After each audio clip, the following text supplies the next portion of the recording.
So guys हम लोग यहाँ पर फिर से एक न्यू एपिसोड जुजुत्सु काइसन का देख रहे हैं, वो भी हिंदी में, सीजन 3 का। मुझे डर था कि तुम लोग केंजाकू के साथ मिले हो सकते हो। अच्छा आखिर इंसानी फितरत और उनके इरादे पढ़ना मेरे वश में नहीं। अच्छा, ये टेंजन के बस में नहीं। जिसे नोरितो शिकामो कहा जाता था, उस जादूगर ने अपनी सुगुरु कीटो के शरीर पर कब्जा कर रखा है। अच्छा मतलब करुणा का जाल और मुक्ति की डोर। इतना भारी नाम रखते वक्त शर्म नहीं है? लेकिन आप इस तरह क्यों दिख रहे थे? हिम्मत तो देखो, बीच में बोलने का मौका ढूंढ दिया। मैं अमर हूँ पर वक्त के असर से मुक्त नहीं हूँ। तुम भी 500 साल के हो तो ऐसे ही दिखते। क्या सच में? अच्छा मैं 12 साल पहले स्टार प्लाज्मा वेसल के साथ जुड़ नहीं पाई, तब से मेरा बुढ़ापा तेजी से बढ़ने लगा और मेरा पूरा वजूद ही मिट गया। तो अब मैं एक शख्स नहीं बल्कि ये सारा संसार ही मैं हूँ। ओहो, मतलब उस वक्त तो स्टार प्लाज्मा वेसल मौजूद ही नहीं था, तभी मुझे किसी नई आवाज की गूंज सुनाई नहीं थी। जरा सुनिए, हम यहाँ पर आपसे केंजाकू का असली मकसद और प्रेजेंट रेलम खोलने का तरीका जानने के लिए आए हैं। ओह आप हमें ये जानकारी बता सकती हैं क्या? हाँ क्यों नहीं, लेकिन पहले ही कह देती हूँ, उसके बाद तुम्हें मेरी एक शर्त कबूल करनी पड़ेगी। अच्छा शर्त। यूटा और त्सुकुमो, शापिको की टेक्निक, तुम तीनों में से कम 2 को यहाँ पर मेरी रक्षा के लिए रखना पड़ेगा। अच्छा रक्षा? और आप तो अमर है ना? अच्छा अगर आपको कैद कर लेगा क्या? ये कैसी शर्त है? कब तक हिफाजत करनी है और क्यों, ये कौन बताएगा? ओहो,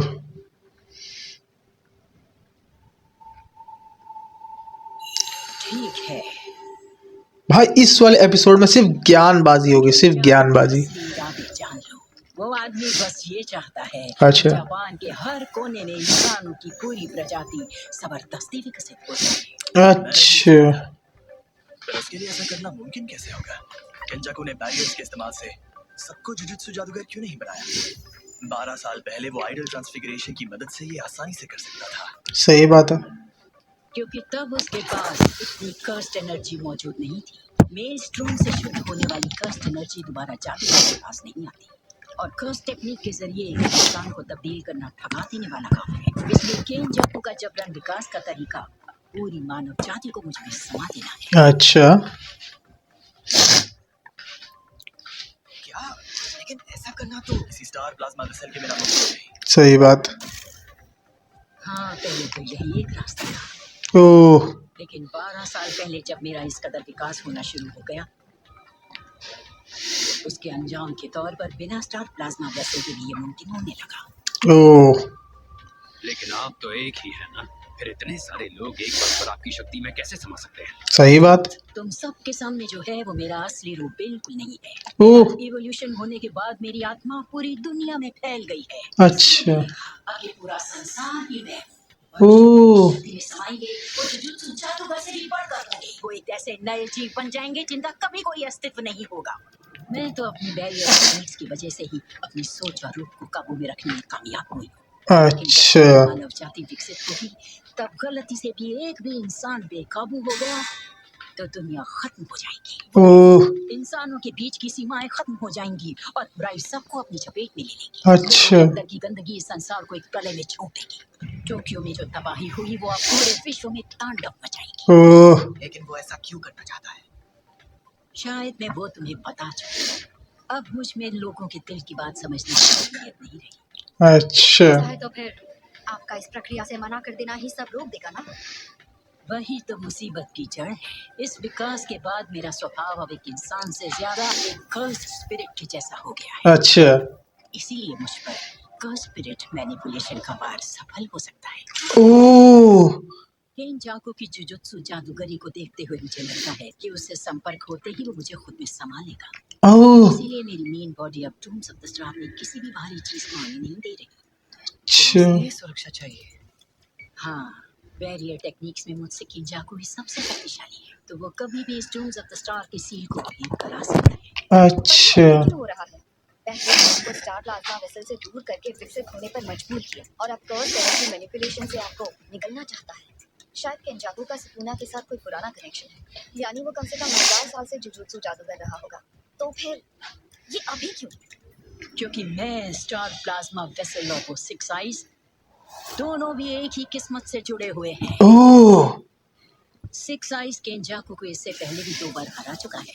ओह जब केंजाकू पूरी तैयारी के साथ आया था तो उसने स्टार प्लाज्मा वेसल को और सिक्स आइज वाले को पैदा होने के 1 महीने के अंदर ही मार डाला। मेरे अच्छा एक्सपीडिशन के दिन सिक्स आइज और स्टार प्लाज्मा वेसल दोनों ही वापस आ चुके थे। इसलिए केंजाकू ने अपनी चाल बदली और सिक्स आइज को खत्म करने के बजाय उसे कैद करने का सोचा और फिर वो प्रिजन रिंग ढूंढने लगा, क्योंकि दुनिया में एक साथ 2 सिक्स आइज जिंदा नहीं रह सकते। अच्छा 12 साल पहले दुनिया में एक अनहोनी हुई और ओजी जेनिंग बीच में आ गया। हेवनली पैक्ट में सिर्फ फौलादी शरीर और बेमिसाल ताकत दी थी। वो सबसे अलग था क्योंकि उसमें हाँ कास्ट एनर्जी नहीं थी। उसका हेवनली पैक्ट उसे किस्मत के घेरे से बाहर रखता था। इसीलिए उसने हमें जोड़ने वाली उस कड़ी को भी तहस नहस कर दिया। और तभी कर्स स्पिरिट मैनिपुलेशन की ताकत वाला एक नौजवान सामने आया। बड़ी आसानी से उसके पास प्रिजन रिंग को छोड़कर खेल के सारे जरूरी मोहरे आ गए। और फिर 6 साल पहले वो घड़ी भी आई जब प्रिजन रिंग खुद का खुद केंजाकू के हाथ लग गया। अच्छा ये बताइए कि अब कलिंग गेम रचने का नाटक क्यों कर रहा है? एसिमिलेशन के पहले की कसरत समझ लो। स्टार प्लाज्मा वेसल के अलावा दूसरे लोगों के साथ भी मेरा एसिमिलेशन हो सकता है। तो भाई मैं थोड़ी माफ़ी चाहूँगा, मुझे थोड़ी सर्दी है इसके लिए। अधूरी रह जाएगी। कलिंग गेम खिलाड़ियों की कर्स्ड एनर्जी और कॉलोनीज की सरहदों से लोगों को दूसरी ओर भेजने के जरिए का काम करता है। अच्छा शायद वो ये सब मेरे साथ मैं बहुत ज्ञान है भाई। तैयारी के लिए कर रहा है। हालांकि इस पूरे खेल को रचने के लिए केंजाकू को मजबूरी नहीं सही, मगर कुछ शर्तों का पालन तो करना ही होगा। अच्छा ये शर्त उनमें है। से एक शर्त ये है कि केंजाकू खुद कलिंग गेम का गेम मास्टर नहीं बन सकता। हाँ, मगर ये भी तुम सबके लिए मुसीबत हो सकती है, क्योंकि फिर केंजाकू को मार कर भी तुम लोग कलिंग गेम खत्म नहीं कर सकते। अच्छा जब तक सभी खिलाड़ी मर नहीं जाते या सभी मिलकर खेलने से इनकार करके अपनी जान नहीं दे देते, ओह कलिंग गेम खत्म नहीं होगा। ये तो बहुत इम्पॉसिबल है। नियम कलिंग गेम में इसलिए रखा गया है ताकि किसी भी हाल में रस्म रुकने न पाए। अच्छा मतलब समझ गया। हमें खुद इस खूंखार खेल का हिस्सा बनना है। फिर ऐसा रूल जोड़ना है जिससे सुमिकी जैसे लोग जो खेलना नहीं चाहते उन्हें जिंदा निकालने का एक रास्ता मिल जाए। अच्छा साथ ही हमें गोजो सर को भी आजाद करना होगा। वो अकेले हैं जो इस मुश्किल को सुलझा सकते हैं। सही बात है। एक बात बताओ, पहले तुम बताओ तुम में से कौन रुकने वाला है? यहाँ पर मैं रुकूंगा। ओह यूजी तुम्हें यूटा या उस लड़की की मदद की जरूरत पड़ेगी, कामो नोरितोशी। अगर केंजाकू टेंगेन के पीछे है तो मेरा रुकना ज्यादा जरूरी है, क्योंकि उसे खत्म करके ही मैं अपने छोटे भाई का बदला ले पाऊंगा। अच्छा टेंगन के साथ बातें पूरी नहीं हुई है। कोई दिक्कत नहीं है ना यूटा? हाँ मुझे भी अब बाकियों से अलग होकर अकेले नहीं रहना। बहुत बहुत शुक्रिया। तो ये लो, सातोरू गोजो को आजाद करने के लिए तुम्हारी मदद करेगा प्रिज्म रेल्म का ये पिछला हिस्सा। क्या कहा? पहली बार सुन रही हूँ। अरे भाई पिछला दरवाजा? बिल्कुल सही। केंजाकू को मिलने से पहले प्रिज्म रियल मेरे बैरियर्स की सीमा से बाहर था, शायद किसी दूसरे देश में। उसका पिछला दरवाजा सील करके मैंने सामने वाला दरवाजा छिपाने की कोशिश की, पर कोई फायदा नहीं हुआ। सातोरू गोजो भी इसी पिछले दरवाजे के अंदर कहीं पर कैद है। अच्छा हमारे इसे खोलने पर?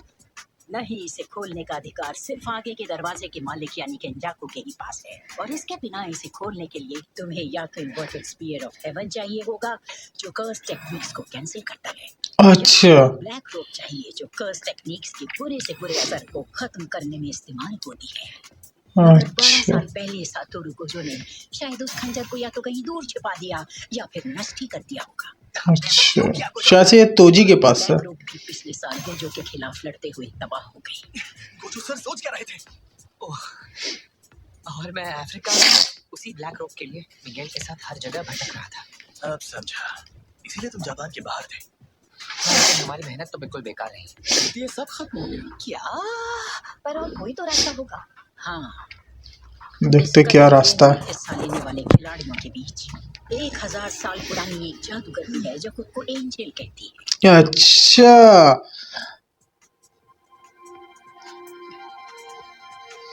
उसकी कर्स टेक्निक किसी भी दूसरी कर्स टेक्निक को जड़ से मिटा सकती है।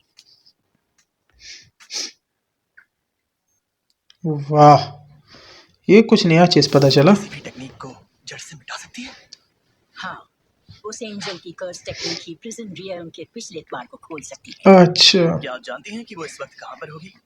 वो टोक्यो के पूर्वी इलाके की एक कॉलोनी में है। इस खेल के बैरियर्स की वजह से मेरे पास इससे ज्यादा जानकारी बिल्कुल नहीं है। ओह, कुछ ज्यादा लोकेशन है। समझा दिया। पूरे जापान में ऐसी 10 कॉलोनीज हैं। अरे और वाह। एक जाल से जुड़ी हैं जिसका मकसद है जापान की जनता को उस पार पहुंचाना। सीमा या नदी को पार करना पर लोग जानते हैं और जुजुत्सु विद्या में इसका बहुत गहरा महत्व होता है। जैसा यासुहाची ब्रिज के मामले में हुआ था। हाँ।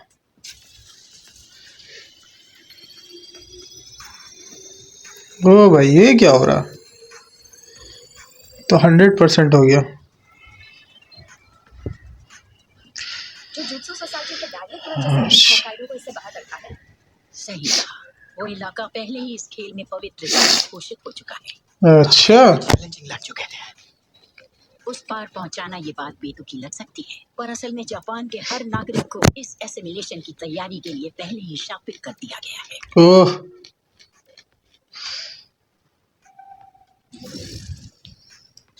ये रस्म पूरी होने में लगभग कितना वक्त लग जाएगा? खेल की रफ्तार पर निर्भर है, पर 2 महीनों में भी खत्म हो सकता है। भाई 2 महीना कुछ ज्यादा हो जाएगा। अभी 9 नवंबर की सुबह के 9 बज रहे हैं और 31 अक्टूबर की आधी रात को ही खिलाड़ियों के अंदर की जुजुत्सु शक्तियां जागी थी। यानी हमारे पास सुमीकी के खेल में उतरने से पहले सिर्फ 10 दिन और 15 घंटे बाकी है। ओह हो।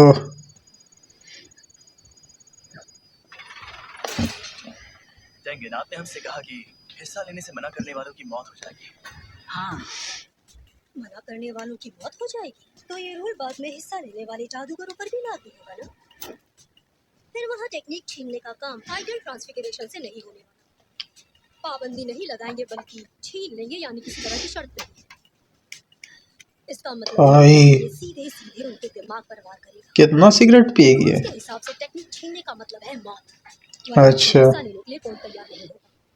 शोगो ने बिल्कुल सही बताया था, पर इसका मतलब है कि मेरे जैसे लोग जिनके पास कर्स टेक्निक नहीं, उन्हें कोई खतरा नहीं। अच्छा। फिर पांडा का क्या होगा? क्या उसके पास दिमाग भी है? एक और बात है, उस कॉलोनी में पहले से ही जो आम लोग मौजूद होंगे उनके लिए क्या रूल है? सही बात। फंसे हुए लोगों को कॉलोनी से बाहर निकलने का एक मौका दे दिया गया है। सच में? तो इतनी बड़ी मेहरबानी की है, हाँ? कॉलोनी के अंदर आने या बाहर जाने पर कोई पाबंदी नहीं है। उनका मकसद खिलाड़ियों को कॉलोनी से बाहर निकलने का टारगेट देकर इस खेल को उकसाना रहा होगा, अच्छा। ताकि गेम में तेजी लाई जा सके। मगर खिलाड़ियों को अंदर रोके रखने के लिए ये बात बहुत मायने रखती है कलिंग कि गेम। खिलाड़ियों ने अपनी मर्जी से वहां कदम रखा हो। इन्होंने बैरियर की मजबूती को लेकर यही बात करी थी ना?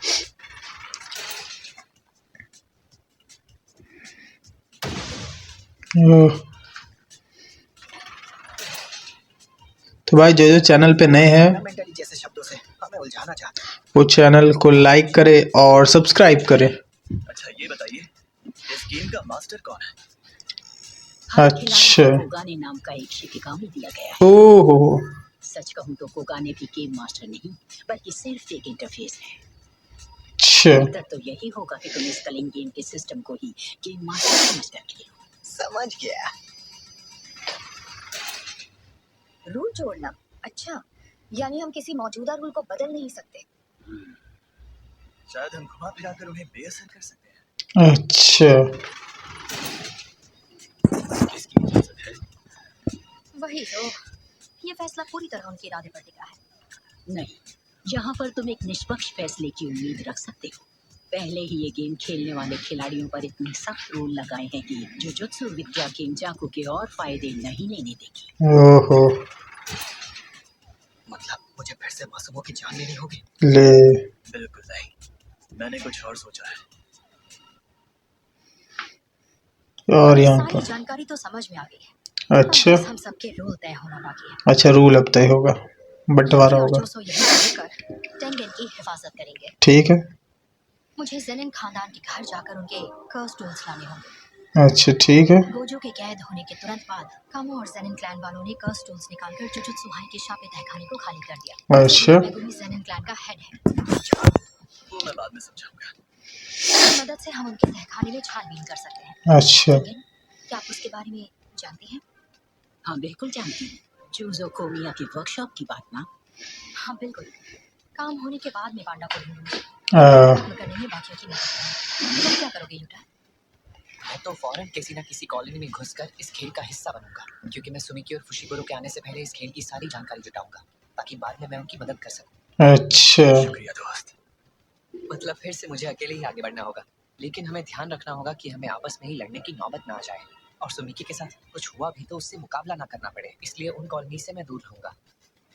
अच्छा। कि उन कॉलोनीज में फोन का नेटवर्क ना मिले तो हो सकता है कुछ वक्त के लिए मैं गायब रहूं। तो किसी भी तरह मुझ पर काबू पा लेता है तो मुझे बेझिझक मार देना। ओहो, अभी ये सब मत सोचो, तुम्हें कुछ नहीं होगा। अगर मैं पहले मर गया तो उसे कहना कि वो तुम्हें भी मार दे। मर गया तो मैं टांग किसकी खींचूंगा? चले। यहाँ पर ही मजाक कर रहा है, बताओ। तुम दोनों हमारे प्लान के मुताबिक किंजी से मिलने जाओ। किंजी? किंजी हकारी, थर्ड ईयर स्टूडेंट जो सस्पेंड हुआ था। जी हकारी। हमारी टीम में वैसे भी बहुत कम लोग हैं, किसी भी तरह उसे टीम में शामिल करो। अच्छा, ताकतवर है, मिजाज तो अतरंगी है, लेकिन मुझसे भी ताकतवर है जब फॉर्म में होता है। ऐसा हो ही नहीं सकता। सही बात, ऐसा हो नहीं सकता। यूटा का अलग ही लेवल है भाई, गोजो से कंपैरिजन होता है भाई यूटा का। ओह, तो भाई मैं ऐसे ही वीडियो और लाता रहूँगा, तो लाइक करें और मेरे चैनल को सब्सक्राइब करें और अच्छा कमेंट करें, क्योंकि मैं हिंदी में लाता हूँ वीडियोस एनीमे का जो कि आपको पसंद है। ओह, अब सब निकल चुके हैं।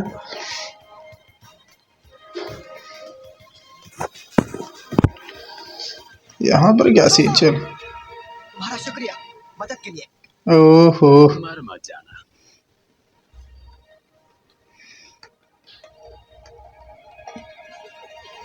तुम रो रहे हो क्या? चुप रहो। Frank proficient cocoon. अच्छा, यहाँ पे सब मूवी देख रहे हैं। सबका शुक्रिया। अकबा, ये क्या? कब तक ये बकवास काम करेगा? बस भी कर यार, तुझे देखकर मैं डिप्रेस हो जाता हूँ। वैसे अभी तू कितने साल का है? 35 साल का। यार फिर तो तू हार ही मान ले। हमारी इंडस्ट्री में ऐसे लोग भरे पड़े हैं जिनकी किस्मत ये कौन सा सीन स्टार्ट हो गया? ये सोचना गलत है कि वो सब अचानक ही रातों रात मशहूर हो गए। वो लोग तो पहले से ही फनकार थे, बस सही मौके की देर थी। सही बात। लेकिन तुझमें वो बात नहीं है। टोक्यो का हाल तो देख रहा है ना, कोई गलत नहीं समझेगा।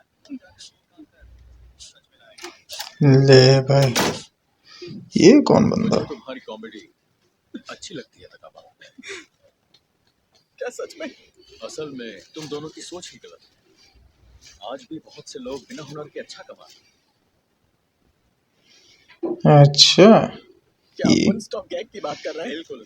दो तरह के कॉमेडियन ही अक्सर कामयाब होता है। एक जो हमेशा हंसाते हैं और दूसरे वो जो खुद को इस भ्रम में रखते हैं कि वो मजेदार है। अच्छा,